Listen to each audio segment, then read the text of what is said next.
What's up, guys? My name is Josh. I'm the director and editor of Flowermouthfilms, and today I'm going to teach you how I do my paper rips.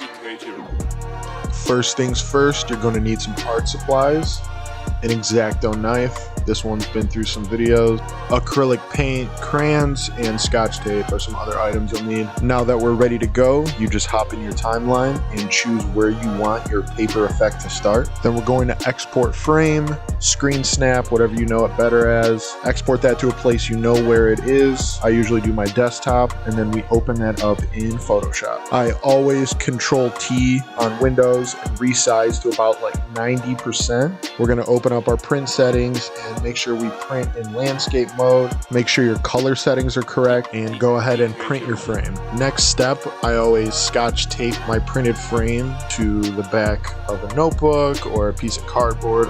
Then we dive right in. You get that X-Acto knife and make your first cut. This will be frame one of your effect. Then the absolute easiest way to do this is bust out your phone, make sure you're in frame, and snap a photo. Now we're on to frame two. Grab your X-Acto knife and start making your cuts.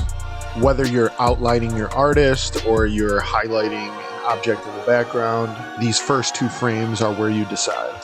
You also have to keep in mind you're only doing about 6 to 10 frames per effect. So now that our second frame is done, we grab the phone and snap a photo.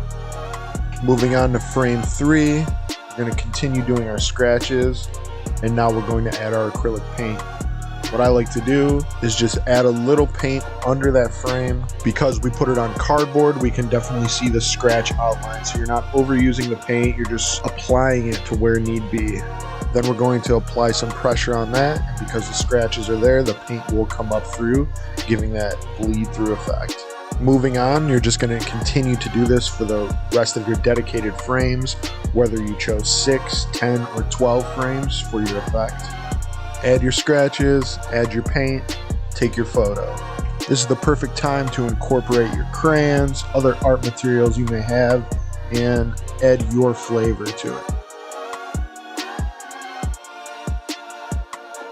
For the stylized bleeding or crying effects, I'll just add a little bit on the top of my frame, tap, tap, tap, make it bleed down a little bit, and take my photo. Just those extra steps of creativity to make it your own. Once you have completed these steps, what I like to do is make a folder on Google Drive, and then from my phone, upload all of the photos I've just taken into that folder. Once you have these downloaded to your PC, you're going to individually bring them into Photoshop, resize and cut out that extra white, which we don't need. We want to match our original sequence settings from our video, which is 4K 3840 by 2160. Once you do that, you're just exporting as PNGs. I like to label mine in order 1 through 6 or 1 through 12, whichever I'm doing. So we're just going to continue to do this with all of our photos, export as PNG in order to a place that you know. Now that we have all of those PNGs gathered, we're going to go back into Premiere, import our cropped PNGs back into our media bucket, and then we're going to place our PNGs in order from 1 through 6 every 2 frames because that's what looks best.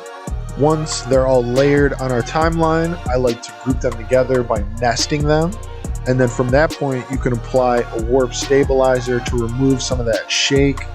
But I think that shake gives it a lot of creativity and movement, which you're definitely looking for in an effect like this. Definitely have to give props to Susie Made It and Creative Flow MP4.